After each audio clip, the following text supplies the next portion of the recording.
Lima, la ciudad reina o ciudad capital de Perú, ha sido testigo de numerosos eventos, siendo uno de los más recordados hasta hoy la guerra con Chile. La campaña militar que se llevó a cabo en Lima en 1881 dejó para la historia valiosa información sobre cómo no dirigir una campaña militar y más aún en la ciudad capital. El día de hoy veremos cómo eran las Fuerzas Armadas del Perú en la campaña de Lima de 1881. Antes de continuar con el video, suscríbete al canal y activa la campanita para que no te pierdas ningún video de historia y tecnología militar de Latinoamérica. Ahora sí, comencemos. Perdido el sur del Perú con la caída de Arica, la dictadura de don Nicolás de Piérola vio este hecho como motivo de algarabía y gran oportunidad de brillar, pues sus enemigos políticos se encontraban en el sur, y quienes consiguieron llegar a la capital fueron apresados, como lo fue el caso de Belisario Suárez, temporalmente. Cargos importantes en la comandancia eran ocupados por gente cercana a él. Luis Germán Astete, un excelente marino peruano, desempeñaba el cargo de prefecto del Callao, en lugar de la comandancia de un buque, y es que Astete había apoyado a don Nico en su revuelta de 1877 en contra de Mariano Prado, razón por la que se mantuvo en el Callao y no salió al frente durante la campaña marítima. Piérola no tenía experiencia militar, pero estaba rodeado de los mejores asesores para el asunto. Cáceres era uno de ellos, e hizo caso omiso a las recomendaciones de los jefes militares y trazó su propia estrategia de defensa, dirigiendo la atención hacia el norte, en lugar del sur, que era donde los militares previeron la llegada de los chilenos. Chile enviaba expediciones al norte de Lima, y eran estas las que hicieron creer que desembarcarían allí. Dividió las fuerzas en una gran línea, aisladas una de la otra, siendo la reserva de Lima la que ocupaba estos reductos, y que combatían únicamente apostados en estos. El fuerte Ciudadela Piérola, en la cima del Cerro San Cristóbal, armado con cañones de diverso calibre y con la mejor disposición de recursos y pertrechos, no entró en acción debido a la mala ubicación en la que se ubicó. Eso de abajo es la Plaza de Hacho. Estos cuerpos estaban divididos y no solo por su etiqueta sino también entre sí. La reserva tenía el privilegio de ir en tren, mientras el de línea marchaba a pie. Durante la batalla de Miraflores existía el temor que las tropas de línea que retrocedieron en Chorrillos atacarían a la reserva en cualquier momento. La defensa no podía remitirse únicamente a combatir tropas sino también buques, siendo la única fuerza costera las baterías del Morro Solar, que apuntaban hacia el mar. Un Rodman de 500 libras, Parros de 70 y un Whitworth, un intento de replicar a las baterías y la gesta del Morro en Arica. En esta campaña participó del lado peruano solo la infantería, caballería y artillería, con un aproximado de 24.000 efectivos de tropa en total. Lo poco que quedaba de la fuerza naval se convirtieron en pontones artillados que defendían el puerto del Callao. La infantería estaba compuesta por la reserva de Lima y las tropas de línea.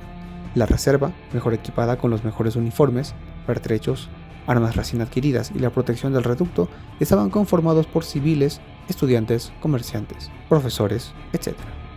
Con una instrucción militar básica, debido al poco tiempo que se tomó para preparar a la capital para la guerra, y es que al inicio de esta, la capital se jactaba de ser un conflicto sencillo, al subestimar a Chile y contar con la ventaja de 2 contra 1, hecho que acabó de mal en peor para el Perú de entonces. Las tropas de línea, en cambio, estaban conformadas mayormente por civiles campesinos de la sierra, la gran mayoría quechua hablantes, muchos sin conocimiento del nuevo armamento y del motivo por el que peleaban esta guerra. Deserciones, pleitos con jefes militares, diferencias sociales y raciales con la población limeña cargaban de frustración a los soldados que fueron llamados a la fuerza. Entre las tropas de línea se encontraban los sobrevivientes de la campaña del sur, algunos de ellos traídos en el transporte Lua, cuya presencia sería aprovechada para destruirla por la escuadra torpedista de Decio y Agueneira, hecho que enfureció el lado chileno durante el bloqueo del Callao. Como parte del apoyo del Callao a la capital estaban los batallones chalacos de guarnición de marina, compuestos por ex cabitos de Chorrillos, algunos veteranos del sur y ex tripulantes del Huáscar. El armamento de infantería para ambos cuerpos era variado y confuso en la práctica, al no compartir el mismo sistema de munición en sus fusiles. No se podían reabastecer apropiadamente, teniendo muchas veces que esperar la caída de un compañero para tomar su arma y disparar. Siendo la reserva mejor equipada con fusiles recién adquiridos, las tropas de línea debían usar desde armamento similar hasta sistemas obsoletos de fusiles mini, fusiles de avantcarga. La artillería, por otra parte, tenían también sus pros y sus contras.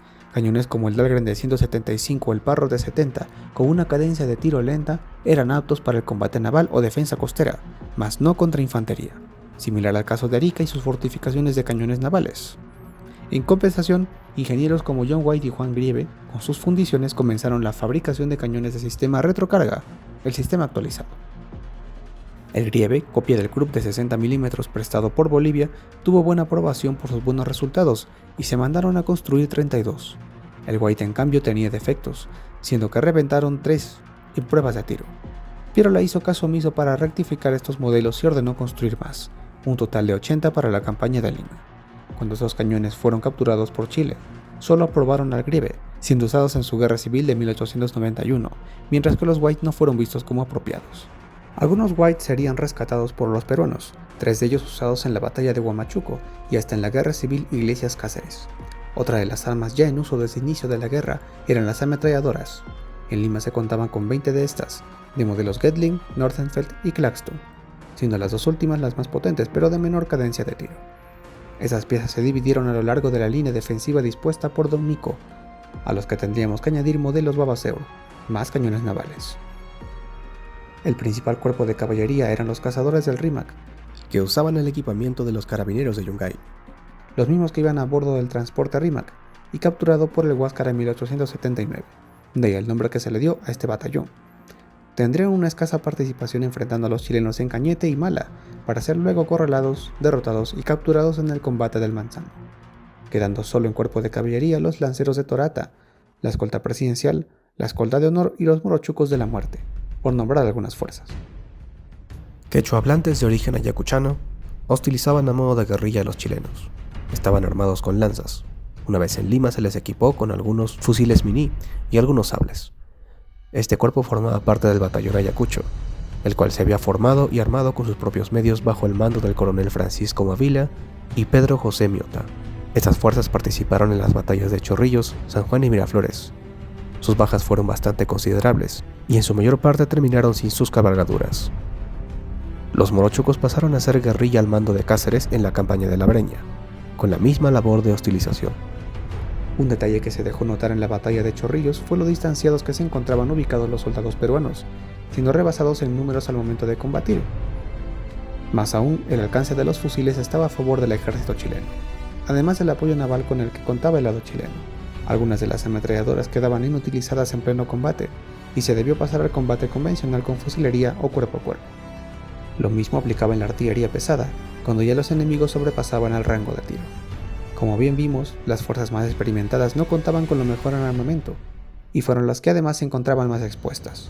Tal es el caso de Guarnición de Marina, Jauja, Concepción y Pau Carpata, por ejemplo, los que se patían en desgastadas cargas de Miraflores, y los que a su vez más rápido se consumían. Las tropas de línea se llevaron la peor parte de las batallas, al estar no solamente expuestos sino confundidos, desorientados y hostigados por sus propios compañeros de armas. La reserva en cambio mantenía sus posiciones tras los reductos, y solo una porción de estos entraron en combate, sin ser apoyados por los reductos consiguientes, de modo que el ejército chileno debía centrarse en ocupar un sector para ocuparse en el siguiente. La campaña de Lima fue uno de los mayores desastres militares de la Guerra del Pacífico, después de Punta Gruesa y la Batalla de Dolores. No solamente la mayor parte de los reductos no entraron en combate, sino que el mismo Pirola ordenó a estas fuerzas entregar sus armas en el cuartel de Santa Catalina a los chilenos, sin haber disparado una sola vez. Su todopoderosa ciudadela Pirola, por su mala ubicación, no entró en combate y sirvió más como escenografía para fotos, con vista panorámica incluida.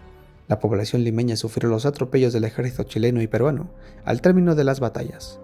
El incendio causado por los chilenos en Chorrillos acabó por matar incluso a algunos soldados embriagados. Tropas de línea peruanas tomaron represalia contra la población tras la derrota y constante humillación por diferencias clasistas y raciales que daban lugar antes de las batallas. Esta era la situación antes, durante y después de la campaña de Lima, para las fuerzas peruanas. En la campaña de la Breña, la fortaleza de la resistencia radicaría no en la modernidad de su armamento, sino en el empleo de guerrillas y antiguas estrategias de combate que no se veían desde el tiempo de los incas. Suscríbete al canal y activa la campanita para que no te pierdas ningún video de historia y tecnología militar de Latinoamérica. Muchísimas gracias, hasta el próximo video.